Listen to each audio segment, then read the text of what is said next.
मनुष्य के भीतर की, उसे उभारने का प्रयास किया गया है ना, क्योंकि मानवता को बचाए रखने के लिए सबसे अधिक जरूरत प्रेम की ही होती है। और पूरा का पूरा जो विश्व है ना, वो प्रेम से ही बंधा हुआ है। आप कहते हैं जिसको गुरुत्वाकर्षण, ठीक है, विज्ञान कहता है गुरुत्वाकर्षण का जो न्यूटन का सिद्धांत है, सारे आकाशीय पिंड जो है वो एक दूसरे से बंधे हुए। अब विज्ञान की व्याख्या अपने ढंग से है, लेकिन यह तो हकीकत है ना कि कोई भी अपने आप में मुक्त नहीं है। मुक्त है पृथ्वी, चांद पृथ्वी से मुक्त नहीं है, पृथ्वी सूर्य से मुक्त नहीं है, सूर्य जो है वो मिल्की वे से मुक्त नहीं है, और मिल्की वे जो है जो यूनिवर्स है उससे मुक्त नहीं है। और इसी तरह से मनुष्य जो है वो परिवार से बंधा है, परिवार समाज से बंधा है, समाज जो है वो राष्ट्र से बंधा है, राष्ट्र जो है वो विश्व से बंधा है।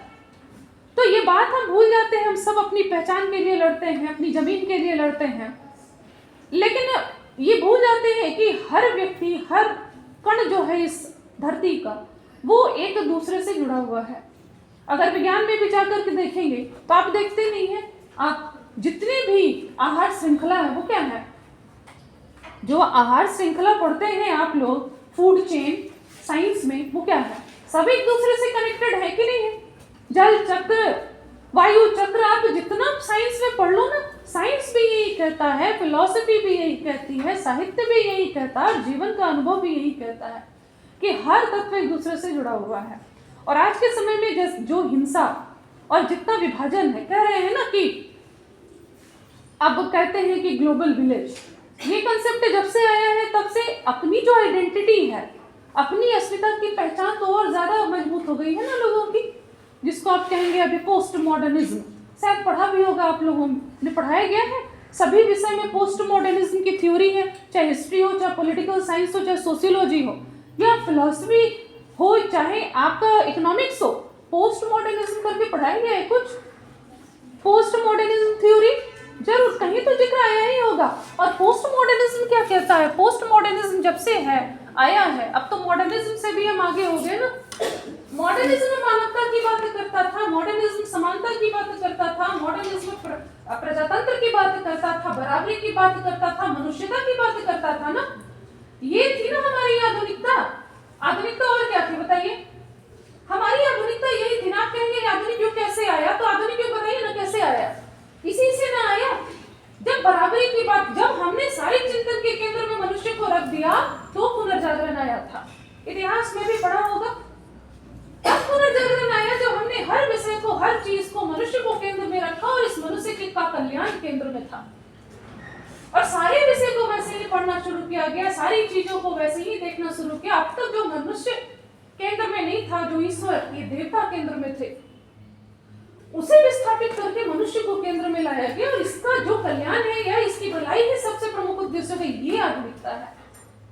और फिर सारे जितने तमाम तरह के आपके कंसेप्ट आए ना, जितने कंसेप्ट आए हैं आधुनिक युग में, आप उसको अगर पढ़ करके देखिएगा, मानवतावाद, आधुनिकता, बराबरी, आधुनिकता, पहले तो राजतंत्र था, बराबरी कहाँ थी विमेन इमेंसिपेशन, स्त्री और पुरुष की समानता, बात है कि नहीं। ये सारी चीजें आधुनिकता की आई। और आधुनिक सोच ने यह कहा कि नहीं, दुनिया में हर मनुष्य बराबर है, कोई ऊंचा और नीचा नहीं है, सबका। इसीलिए हमारे संविधान में है ना, 1 पर्सन 1 वोट 1 वैल्यू, ये प्रजातंत्र, ये आधुनिक सोच है। लेकिन जब 2 विश्व युद्ध हो गए, उसके पहले तो आधुनिकता थी। और पूरा जो आपका 20वीं शताब्दी, जितनी तेजी से आपका 20वीं शताब्दी और उसके पहले अगर 19वीं शताब्दी को भी हम देखें, जितनी तेजी से विज्ञान का विकास हुआ था, और खास करके आपका 20वीं शताब्दी में, उतना तो मनुष्य ने अपने हजारों वर्षों के इतिहास में उतनी प्रगति नहीं की थी जितना आप 19वीं शताब्दी और 20वीं शताब्दी की शुरुआत काफी ले लीजिए ना। प्रथम द्वितीय विश्व युद्ध तक आते आते क्या चीज विकसित नहीं हो गया था, सारा का सारा कुछ बदल चुका था। नहीं बदल चुका था जी। पहले आपका जो पढ़ते थे एक ईश्वरीय ताकत है, तो सारा का सारा चिंतन ईश्वर पर केंद्रित था ना। ये कहा अरिस्टोटल ने कि भाई दुनिया तो बना दी और ईश्वर ने ऐसे उसे धक्का दे दिया और दुनिया अपने आप चल रही है, बाकी कोई फोर्स है ही नहीं। उसके बाद न्यूटन है, न्यूटन ने कहा कि नहीं, यहाँ तो गुरुत्वाकर्षण काम कर रहा है, कहा कि नहीं। इसके बाद आइंस्टाइन आते हैं और वो क्या कहते हैं, वो कहते हैं कि नहीं, कुछ तो है, सिर्फ गुरुत्वाकर्षण से नहीं काम चल रहा है, उसका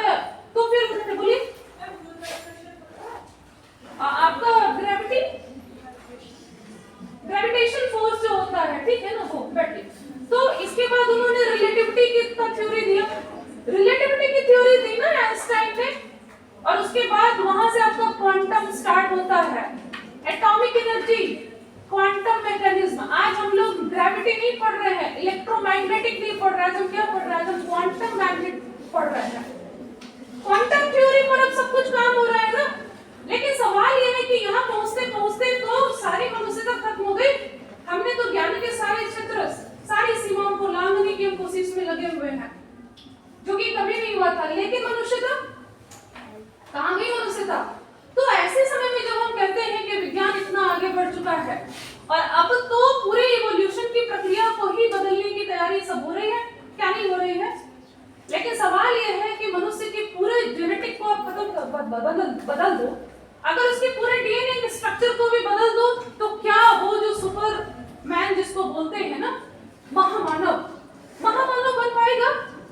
मनुष्य से तो महामानव बनना था ना, जिसको दर्शन, अरविंद दर्शन में जाएंगे तो कहते हैं महामानव, नीचे कहते हैं उबेर मैन, अपर मैन, ठीक है। लेकिन क्या महामानव सिर्फ विज्ञान से बन पाएगा? नहीं, महामानव विज्ञान से नहीं बन पाएगा। महामानव तो बनेगा मानवता से और मनुष्यता से, ठीक है।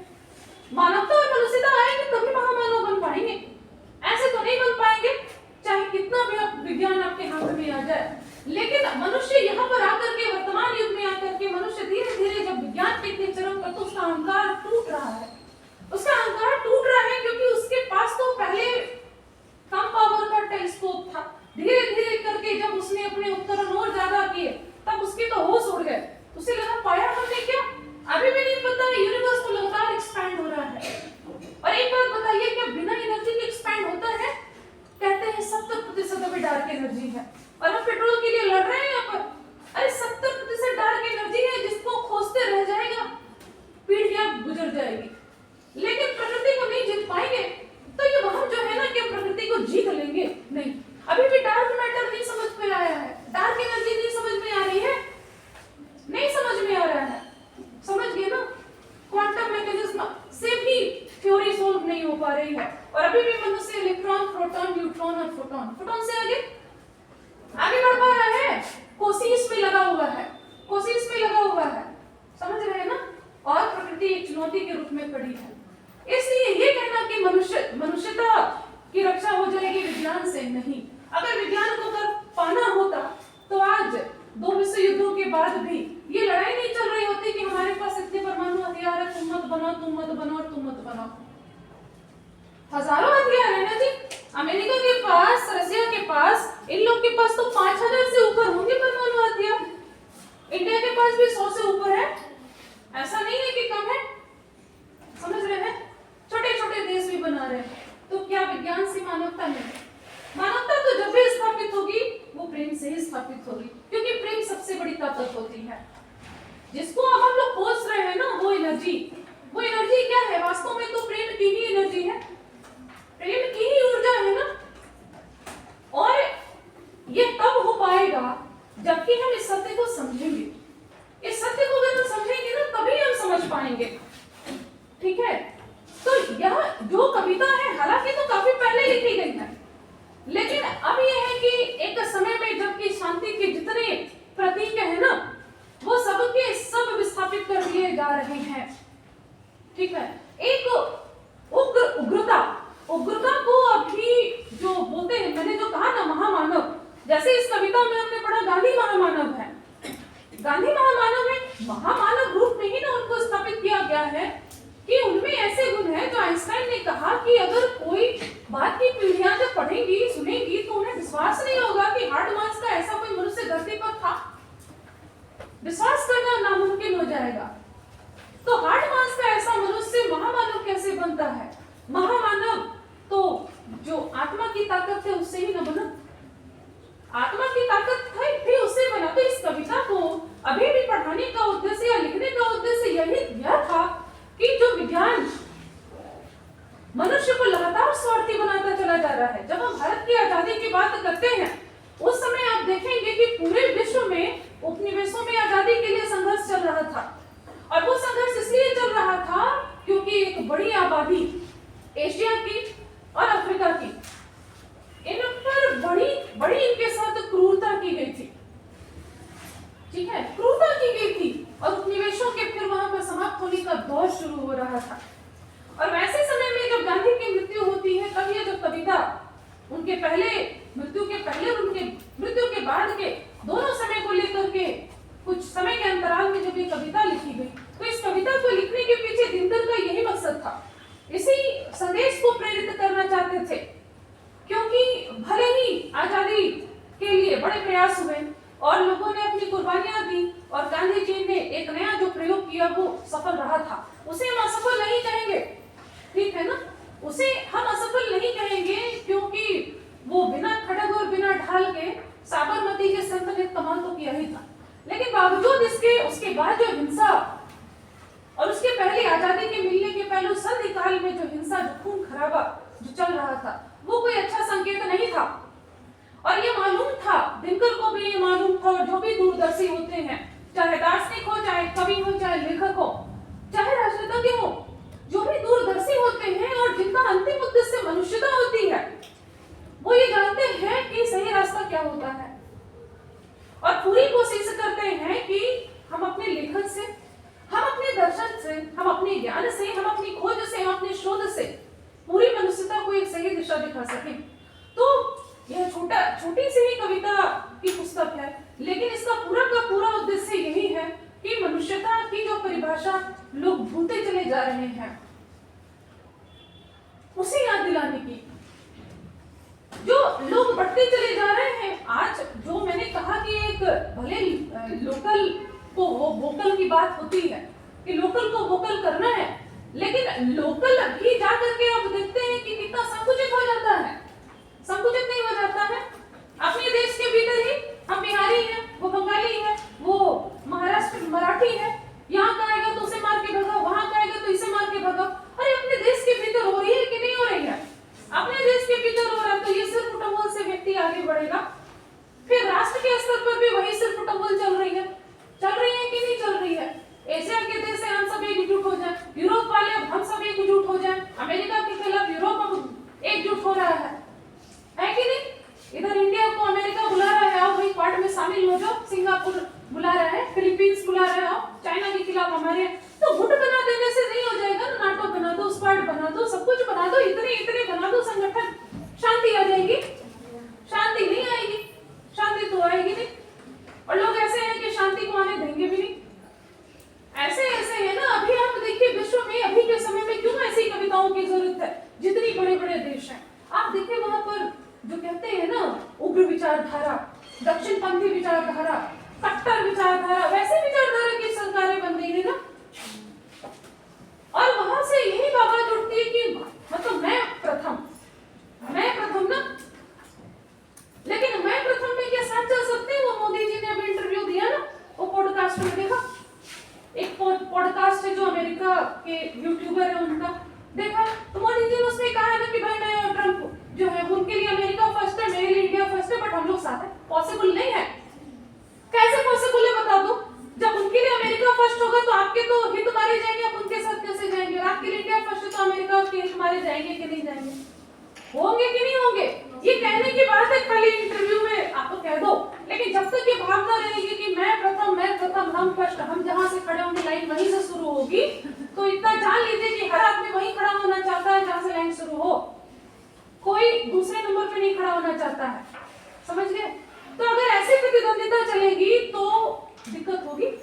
और आज विश्व में वही चीज हो रही है ना, एक युद्ध की स्थिति है ना, नहीं है जी? हाँ, अभी कह रहे टैरिफ वार की तो स्थिति है कि नहीं है कि नहीं? इसके पहले पेट्रोल के लिए लड़ाइयां हुई सारी, और अभी भी सारी की सारी जितनी लड़ाइयां हुई है, मिडिल ईस्ट की जितनी समस्या है, सबके मूल में क्या पेट्रोल है और कुछ है? सब पेट्रोल है। सिर्फ आर्थिकों के लिए लड़ाइयां हुई है, और उसमें कौन मरा है? आम लोग मरे ना। जितनी हिंसा हुई अफगानिस्तान में, इराक में, ईरान में, कुवैत में, ये सब कुछ किस लिए हुआ? आप पेट्रोल, मेन तो कारण था पेट्रोल ही ना, ठीक है? और अब असुरक्षा हो गई है तो फिर सब टैरिफ वार, उससे क्या समाधान मिलेगा? पूरी के पूरा सिस्टम आपने ऐसा बना दिया है कि आप एक मोबाइल यहाँ बनाते हो तो असेंबली कहीं और होगी, उसका चिप कहीं और बनेगा, उसका बाकी पार्ट्स पुर्जा कहीं और बनेगा, जो मटेरियल चाहिए वो किसी तीसरे देश में है। सब कुछ तो ऐसे बिखरा हुआ है। एक देश क्या आत्मनिर्भर हो जाएगा?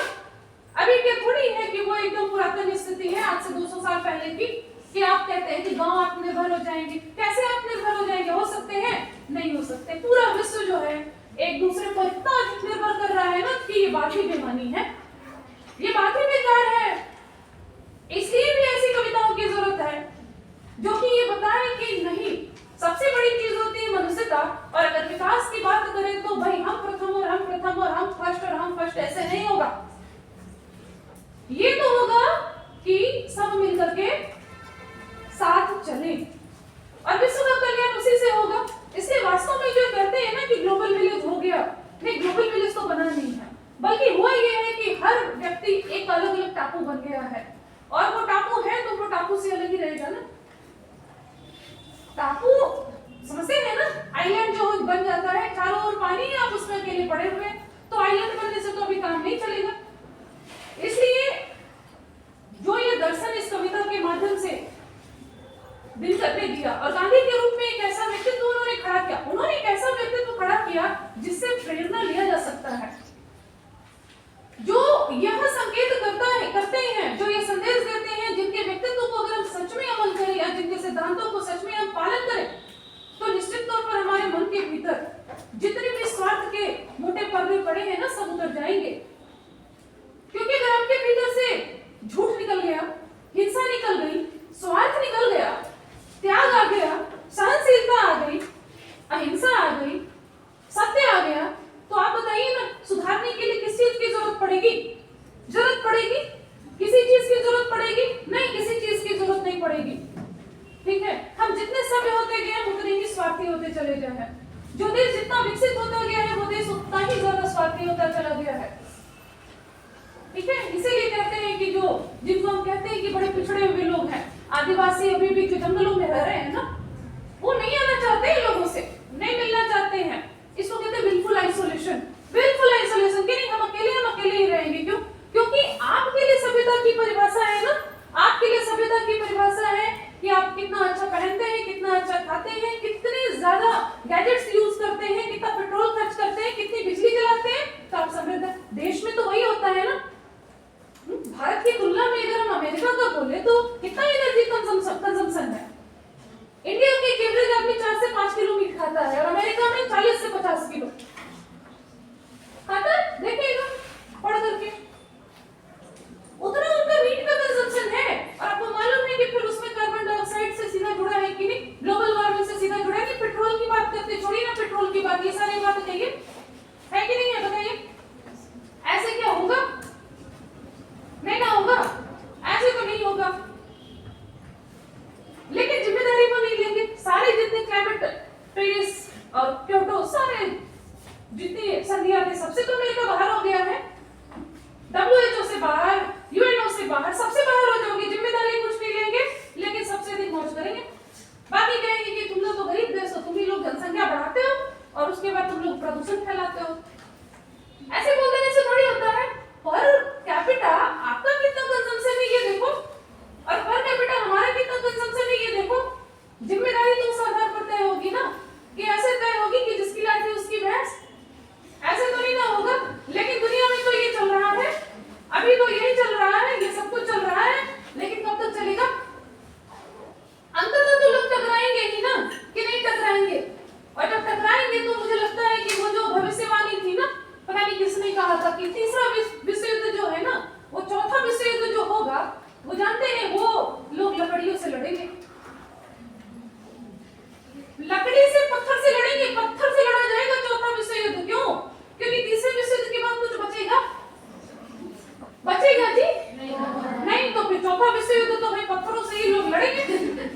तो शायद ये लगता है कि बड़ा अहंकार मनुष्य को हो जाता है कि भाई हमसे जब इतने बड़े डायनासोर खत्म हो गए, एक एस्ट्रोनॉट आकर के टकराता है और पूरी धरती के इतने विशालकाय डायनासोर खत्म हो जाते हैं, तो मनुष्य क्या खत्म नहीं हो सकता है?